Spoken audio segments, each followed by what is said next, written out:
Take Makeup some is pictures stunning. with you in the microphone. Thank you. Okay. Sorry. You look I'm just- amazing. This is how I wanted to cut my hair. It's so much better. I mean, you don't have to style it that much. Right. It's so. I just had like 20 minutes for this. Oh my God. When did you cut your hair? In the summer, Are you so happy? yeah, yeah, How was it before? like this. Oh Yeah. my God. But this is so much better, for real. And you can put extensions anytime, right? Yeah, but I don't know how to use them. I ordered one from Wish. Yeah. And I was like, okay, let's try with a cheaper one. And I was like, it doesn't work. No. And I'm like, okay, just like, cut it forget that. and yeah. I love your hair. I so want your hair right now. Thank you so much. Okay, so the first question is, I know you started as a beauty blogger, but how do you actually got into makeup? Like, how did you start and why makeup? So makeup artistry or makeup? Or making makeup? Makeup artistry. Makeup so artistry. yeah. So actually, funny story. People don't know I was a makeup artist first, before I was a blogger. Okay, so. So I was working as a makeup artist. I started as a makeup artist in 2009, and it was very hard in the beginning because I wasn't really making money. So I was mostly doing everything for free. And I remember my friend was telling me about that book. You know that book, Yes Man? Where he says yes to everything. Yes. And I remember getting a call, and this guy was like, "Can you do this makeup for this photo shoot? It doesn't pay anything." And I was like, "Sure, I don't mind." I was like, "Can you give me the photos?" He was like, "No." And I was like, "I can't get the photos." I was like, "So I'm gonna go. I don't get paid. I don't get the photos. So I'm just going for no reason." He was like, "Yeah, it's practice for you." And I was like, "You know what? Yes, I'm gonna go." And I went there, and I impressed the people who were there, and they were like, "You should become the makeup artist for Revlon for the Middle East." And I was like, "Oh, that's interesting." And so then they got me the opportunity to work with Gucci Westman and some really cool things. Yeah, it was exciting. It was a cool opportunity. So I definitely think, saying yes to things was a really interesting thing that I started a lot in my career. So I do all makeup for free. And then when I got pregnant, I started blogging. Like right before I got pregnant, and then when I got pregnant, I started blogging full time. I stopped doing makeup, only did like weddings and stuff like that. Okay. So it was challenging in the beginning, blogging and being pregnant was hard. Yeah. My sister actually forced me to do makeup. Yeah.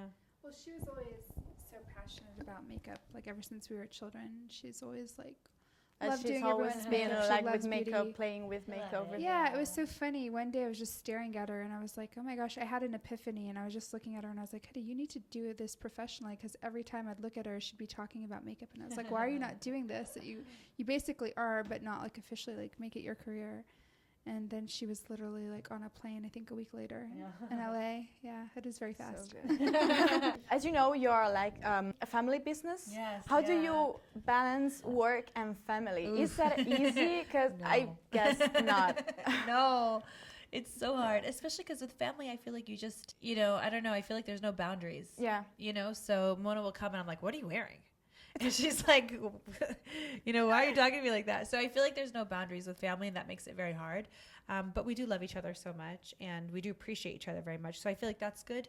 And as long as we can try to find, a respect for each other, which we do have, we can work together really well. I think it's definitely hard. I think the hardest part is like still staying family and not only colleagues, because when you have a family business, you become so passionate. And because we're all naturally workaholics, our nature is to always talk about work. So I think recently we're trying to be sisters too. Okay. So I'm like making an effort to like talk to her about what she's going through. She's making a huge effort to talk to me about what I'm going through, and like really remember to be sisters and friends also after working hours. Like during office hours, we try to just keep it super professional, but like let's remember that we're family too, and like you don't want to just become colleagues, especially she works with her husband, so that's even harder. Yeah, there was a time where we were only colleagues. Yeah. No, I think it's better. Yeah. I guess. You're right. You're 100% right. And so we had to try. Easier. We had to try to say, oh my gosh, like we just want to be sisters, so. Yeah. From what do you take inspiration from when you do a new product, or like you look around and just think, oh, that would be a cool name for a new eyeshadow palette, or just like from fashion, because I know you're just so fashionable. You're so sweet. Guys. Thank you. Yeah. And I just love how you wear what you wear and how you style all these things. And I'm like, Do you I take also love what you're wearing, and your Thank makeup you. looks amazing. Thank you so much. And I just thought, do you maybe take also inspiration from fashion or from different countries when you travel? I don't know. It's so funny you say that. Yes and yes. So, actually our obsession started in the beginning of the year. I just wanted blue. And I saw all this, like, we actually went to the Louis Vuitton fashion show, and I got this blue outfit. And I was like, oh my God, I love this blue. I don't actually wear blue eyeshadow or anything, but I was like, I want this blue. I just want blue, and I want like this pop of green. And so it was really, we were inspired by fashion for the palette, actually the Obsessions palettes. For the nude, I was just craving like a new nude. I was like, I feel like nude now it's not brown, it's pink. Yeah. And I feel like it should be pink. And so I shared it with my team, and they were like, yes. In the beginning, one of the girls was like, I don't know what nude is anymore. She told me that. And then I was like, no, go pinks, go purples. And then she just killed it. Our team killed it with this new nude palette. But, sometimes it really does mean, coming up with concepts, starting with a small idea, sharing it with your team, letting them add to it. But really it starts from like a craving. Does that make sense? Yeah. I usually have a craving for something. Okay. Like I'm craving something right now in eyeshadow. Okay. Which I hope to do something, for the next palette. But it starts with a craving. Okay. Yeah, like a need. And talking about product, how do you know when your community or just your fans need a new product? You're like, okay, in 2 months we will launch a new concealer or a new... How do you come up with a new product to do? Like, do you listen to your fans, or do you just like, okay, today I just want to do this? It's collaborative. It really is collaborative. So for instance, they might say something, very good example. I'm going to tell you something. I hope that's okay.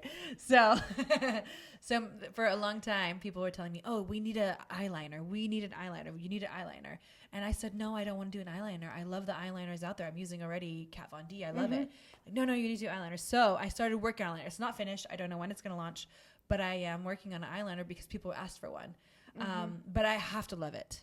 Yeah. So it is very collaborative, so I'm looking for something that I love, like what is like very important for me, because otherwise I'm going to use Kat Von D. It has to be different. So it is very collaborative. Sometimes I'm making things for me. My team is making things for themselves. And then we try to ask the community what they think about it, and then we get feedback. But it is very collaborative. Okay. It starts usually either from a craving that I have, my team has, or, from the community. Then it will go back to the community or back to me. But it's very collaborative. Yeah, it's super collaborative. And then you just wait the right time to launch it. Yeah, I mean, that's very tricky, actually. Yeah. It's very tricky, because for the nude palette, for instance, I wish we launched it a little bit earlier, because then, Urban Decay came out with the colors, and, you always want to be first. You never know when other brands will launch. Maybe you know, but... No, we don't. Yeah, you're right. We don't, okay, yeah. Okay. And it's hard because products take sometimes 1 year. Usually these big palettes take 8 months to 1 year to launch. So it's not like you can just come out with this. So you try to come up with the right idea. You try to add the right elements to it, but you never really know when is the right time. It's very, very hard. You come out with a large foundation and concealer range. It's like... massive. I saw Huda Boss, and concealer was a bit hard to do. Was it harder than you expected? Like you was like, okay, concealer may take, I don't know, 1 year, 2 years, and they'd be like, perfect, and then no, it's too orange. Or concealer, hardest project ever. Okay. Because the skin under your eyes is so thin. Foundation was already so hard because you have undertones, you have all these things. Then concealer made it so much harder because the skin is so thin. So the biggest problem we had was that it was moving into the wrinkles. And then second, it was oxidizing. Yeah. Because of all the additives that we wanted to put, green tea extract, all these good things that are good under the eye. So it was just so hard. That was probably the nude palette was very hard too, I have to tell you. The nude palette was very hard. True, okay. Yeah, it was our hardest palette that we ever did because we wanted to make it unique and still nude. And so we went back and forth, and it ended up being a very luxurious palette. The quality of it is amazing, but it was our hardest palette. But definitely I would say concealer and nude were very challenging projects. And what is the product you're most proud of? I do like the nude because it was so collaborative with my team. And I love that. I love when team works together. That was special to me because I just saw so many people come together to create that, it was beautiful. Our first eyeshadow palette was really special too. I think the reason why I love that one so much as well is just because we were the first ones to do the finger. Do you remember that? Yeah. When we did the finger and everybody was like, what? what are you doing? That's disgusting. That's terrible. And then everybody started doing it. Yeah. But I remember we launched it a little bit before my birthday and we were dragged on social media and I was just crying on my birthday. Yeah, I was so upset. But in retrospect now, I'm like, I think that was one of the best products we launched at the time because it really challenged the industry, you know, and it was special. And what's your favorite product or I would have to say Kayali, our new Okay. fragrance line, because I am super, super passionate about makeup, but I really love perfume. And I think it's probably my first passion in beauty because I really feel like it changes the way I feel. It gives me confidence.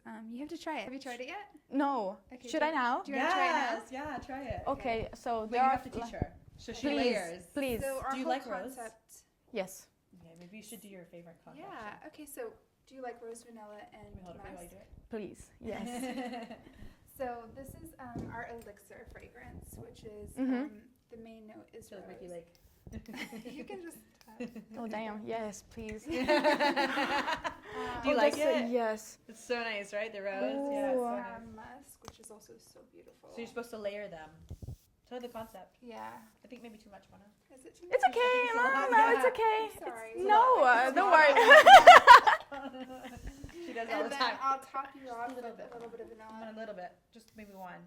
No, 1 minute. Yeah.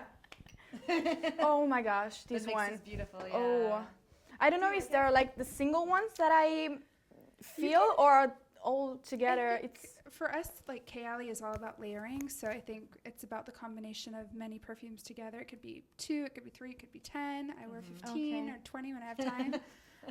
And the whole point is to really create your own identity and you create your own mood at that time. So it can change all the time. Like I don't wear the same combination every day. I mix it up all the time. Yeah. And it's about having fun and really experimenting and shifting your mood with fragrance. That's a cool Do you concept. like it? Yeah. Yes. Oh, good. So Kayali in Now you Arabic smell is as beautiful as you look. yeah. Kayali in Arabic is khayali, which means my imagination. Oh, okay. So it's all about like creating your own imagination of how you feel and creating your identity whenever you want and just changing it all the time because we always say there's many layers to who we are and creating that by layering different perfumes. That's deep. Yeah, it is deep. What would you like to say to the Huda Kattan from 5 years ago? Oh my God. Oh, I have she was a something. sad person. She doesn't. She was a sad person. No. I would say things are going to get better. I would tell her to be patient. Yeah, that would be good I advice. think everybody needs more patience, but I think Huda especially because she's always been such a passionate like firecracker. You know, she needs patience, and I think you've mastered it now. But I think in life, you've gotten better. You've gotten a lot better. But I think in life, like when you're so passionate, you need to like remind yourself to be patient because everything good takes time. Yeah. That's true. Yeah, we have this Arabic saying, which means every delay has a blessing. Yeah. And like, there's It's always true. going to be delays in your life, and like you'll never understand why until you look back. They're and, actually good. There were so many delays They're with good. Huda Beauty that we always got so frustrated and exhausted, but everything had its purpose. Yeah. Okay. Actually, if we didn't have those delays and we took those opportunities, it would have ruined our brand. So actually, the delays that come could be so much more beneficial for you than what's in front of you. You just don't know. If you were in Huda Beauty, what would you be doing right now? I always want to be Beyonce. Same. Right? Yes. Everyone. I really want to be a singer. I was in a band. Oh, okay. Yeah, I really want to be Beyonce. Oh, okay. I thought you were playing. I was like, no, for real. No, Beyonce. No, I'm for real. serious. Yeah. Oh, okay. Well. She's really talented. Yeah, She's a Beyonce? great singer and dancer. Yeah, she's just everything. You. Oh, I don't know about all that. Entertainer. She thinks I am. I entertain her. Okay, yeah, you entertain us. No I pun mean, intended. all your stories and all your Instagram and Snapchat. I'm like, okay, I have free time, so let's watch Huda's Thank you. stories. You're so sweet. That's- Thank you. That's so true. Thank you, Greta. You're so sweet. Thank you. darling. Thank you so much. Thank you for being here. So beautiful. Your eyeshadow is so blended. Thank It's you. insane. That's the eyeshadow. That's the right It's formula, you know? So beautiful. Thank I you. love it. I love it. We have to do a photo. Yes, please.